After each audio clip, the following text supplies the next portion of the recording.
All right, so it's that time of the year again, right? Hey, that time of the year where, for the majority of people across the way, they're out, grabbing new journals and getting a new bit pen and, something they can draft out their goals for 2011. Get all fired up, get all excited, and set those goals, right? Because that's what we are taught and we're trained, right? We've been listening to goal setting courses from the majority of us since we were about 6 years old, right? Hey, set goals, all that kind of fun stuff, theoretically and conceptually, and, we understand, hey, set goals, hit goals, kind of the conversation to that. The challenging part is the hitting of the goal. We can set the goal, but the challenging part is, hitting that darn goal. For the majority, again, people, they get all fired up New Year's Eve, fired up, they got a couple drinks, writing out their goals. This is what I'm going to do. This is what I'm going to conquer. This is what I'm going to take over, right? I mean, really, humans don't want much, just world domination usually.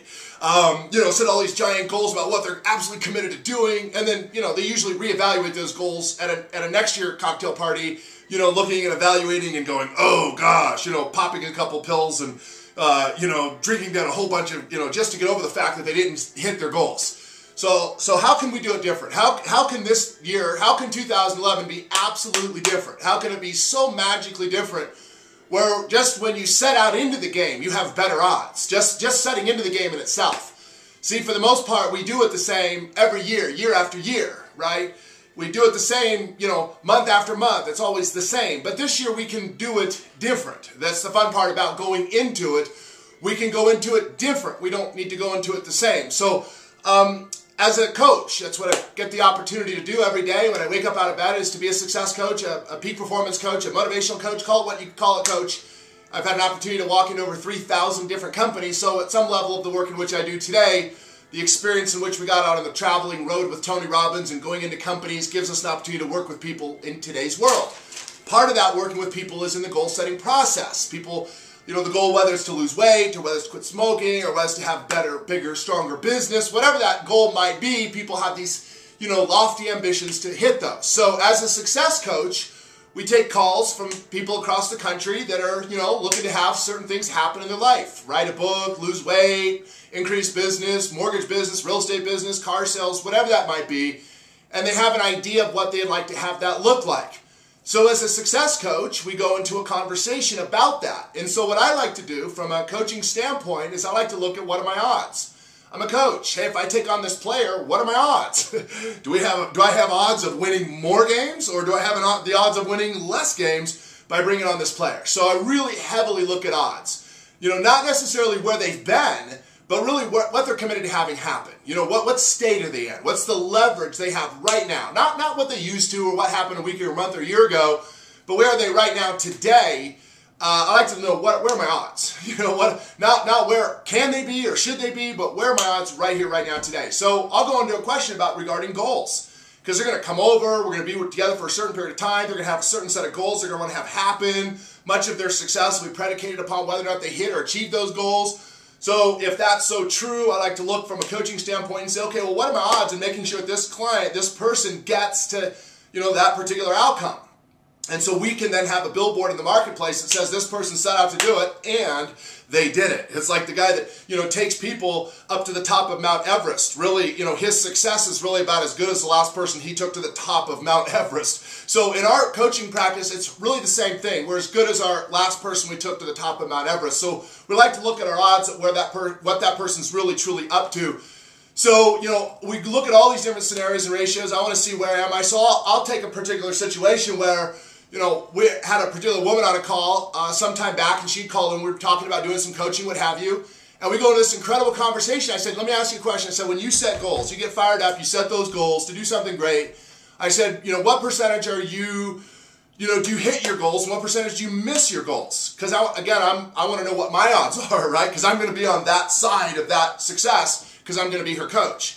So if she says, out of 100% of the goals, I hit 70% of those. And 30% of those I don't hit. So 30% she doesn't hit, 70% she hits. So I say to her, okay, so that's great. So 7 out of 10 times we know you'll hit roughly. And 3 out of the 7 times when you say, I'm going to do something, we know that you probably won't do something. Is that somewhat about accurate in your goal setting process? And it's hard to really stop and look and microscopically analyze that, but when it comes down to it, if there's 10 things we say we're going to do, and in the goal setting process, we do it 8 out of the 10 times, then basically there's a 20% default. So I'm going to be, as a coach, on the default side of that, so I don't know what are my odds. 20%, 30% on the default side, 40% on the downside, 50% on the downside. Where am I going to be on this part? So I like to look for higher odds in that capacity, meaning the translation is really more leverage. There's just more leverage. That person has got to make it happen with their life. So I said, Sally, let me ask you a question. I said, you have a mortgage, right? She said, yeah, I have a mortgage. I said, okay, great. I said, how many years have you had that mortgage? She said, I've had that mortgage for 10 years.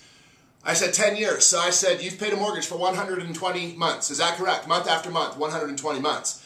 I said, let me just calculate and guesstimate. Let me just figure out inside of my head, based on your averages and your odds. I said, let me guesstimate how many late payments you might have on that 120 mortgage lates, or 120 mortgage payments, right? I said, let me guess. I said, I'm going to guess based on your success ratios of a 70-30, 70% hit, 30% not hit, that we're going to say that you have, I'm just going to be nice and say you just only have 20 mortgage lates. Is that right? Say 20 mortgage lates in the past 20 mortgage lates? What? 20 mortgage lates? Right? Sally freaks out. What do you mean 20 mortgage lates? I don't have any mortgage lates. I'm like, come on, Sally, it's been 120 months, month after month after month after month after month after month after month. For 120 months, you've got to at least have 10 mortgage lates. Sally's freaking out because Sally's going, what do you mean 10 mortgage lates? I have no mortgage lates, 0 mortgage lates. I said, come on, Sally, there's no way. There's no way that you can have had all the tumultuous times in starting a business and financial difficulties and challenges over the last 120 months that you have made a payment every single month. Period. No way. She says, I do not have. I said, you've got to at least have 3 or 4. She says, I don't even have 1. I said, what do you mean you don't have 1? You've got to at least have 1. I mean, just 1? She said, I don't even have 1 mortgage payment. I said, you mean month after month after month after month after month for 120 grueling months to pull that through the difficult of times, the difficult of raising and starting a business, a new family during that 10 years, all those difficult times, you still found a way every single month to pull it off. Is that correct? She says, you bet, that is correct. I said, wow, your banker has got better odds than me, right? I mean, her banker had better odds than me. Her banker had 100% of her goal hitting process, 100% of her goal setting process. And the reason is because every morning when Sally woke up, Sally didn't have a goal to pay her mortgage. It was an absolute must to pay her mortgage.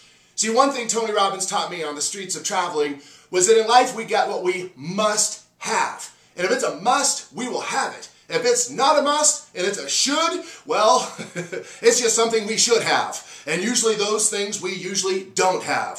So how does somebody have a 100% success ratio? 100%, where there's just bam, no matter what hits, no matter what it is that high level of certainty that says this month, today, whether it's going to the gym, whether it's quitting an addiction, or whether it's paying your mortgage payment. You create such deep leverage, such pain.